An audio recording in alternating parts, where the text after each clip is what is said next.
All right, my friends. So Morningstar just raised their safe withdrawal rate because of higher interest rates to 3.8% from 3.3. Um, so I'm reading the article, and it's I just they say the three most important things are asset allocation. I can't remember the other two. Returns on stocks and whatever. And I'm like, no, the most important thing is your spending. I just don't. I don't get it. So I'm on LinkedIn and I'm talking to a couple of financial planners. My man David Blanchett, who I'm going to interview, and I'm a huge fan of Blanchett. I'm going to interview him. He used to be with Morningstar. Now he's with I forgot the name of the company, PGIM, whatever that is, Prudential, I think. And he's just a good guy, and he gets it. And so we're just throwing out he and other people on there because he said there's a guy, a pretty well-known guy on LinkedIn with 35,000 followers who said if your Monte Carlo is only 90%, that's the equivalent of having your plane would crash 10% of the time. So would you go on a plane if there's a 10% probability that you'd crash? And Blanchett took him to task and said, dude, what the hell? Monte Carlo being 90% and a 10% failure rate is not the same as crashing a plane. It's freaking idiotic. Whoever this guy was, I don't know. He blocked Blanchett.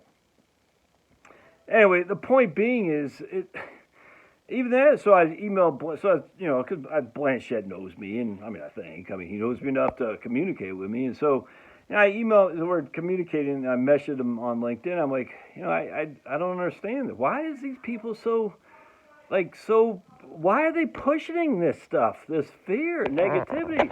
Blanchett is probably the premier guy, other than Rottweiler, it's not Rottweiler, it's Rowetter and Hurd. I think it's Michelle Rowetter and Michael Hurd, I think, who's done research on spending in retirement. Blanchett, maybe Wade Fowle. I think it's Blanchett is the preeminent guy, other than these other, Hurd and Rowetter. And there's one other person I'm missing. I can't remember. But anyway, I'm probably in there too, to be honest with you, if you just look at BLS. Anyway, the point being is I'm sitting there thinking, so I write on the thing, I said, Blanchett, it'd be cool if you did an article on not having a Monte Carlo scenario with inflation. Because everyone's assuming inflation is a level rate. I got gloves on because I'm doing pull-ups, and there's not a level rate of inflation. And he wrote back to me, and kind of agreed with me. It was interesting. We just had a nice dialogue. But then someone else who's pretty well known, he posted something. He goes, I look at Monte Carlos a little bit differently. Blah blah blah. I said, but why are we still using the idea of spending increasing every year with inflation?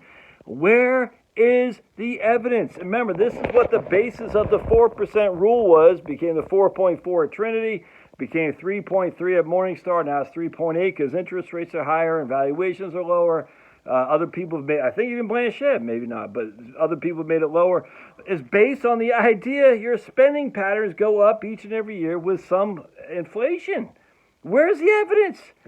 And some guy who's an actuary with some firm, with TIA, he goes, yeah, dude, even looking at my own parents, they don't spend hardly anything anymore. They get older, they don't want to do anything. And I'm like, exactly. Hell, I'm 52. I don't want to do anything. You know what I'm saying? I just want to hang out, smoke some meat on my thing, and hang out with my dogs. That's it. I don't want to do nothing. Anyway, the point being is, where is the evidence of this?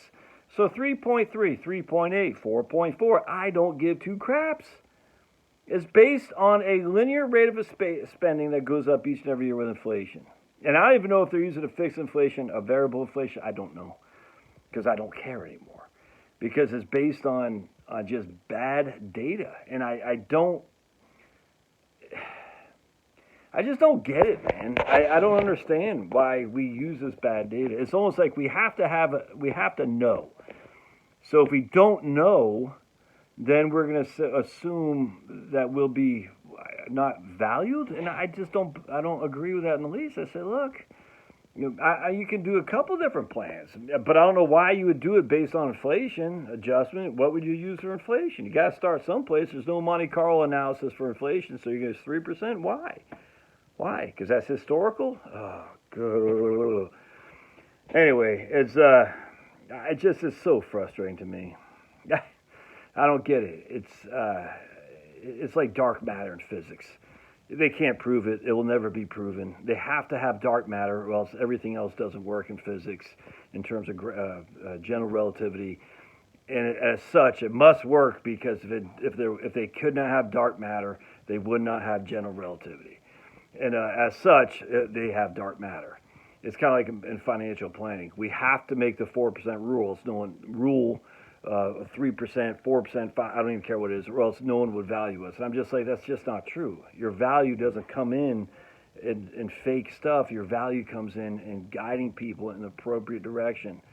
And if you're using junk data, junk science to validate your reason to be, then you shouldn't be in the game, in my opinion. And look, I'm not saying people who use the 4% rule are up to no good. I'm just saying it's based on bad data, and enough people need to rise up to say no more.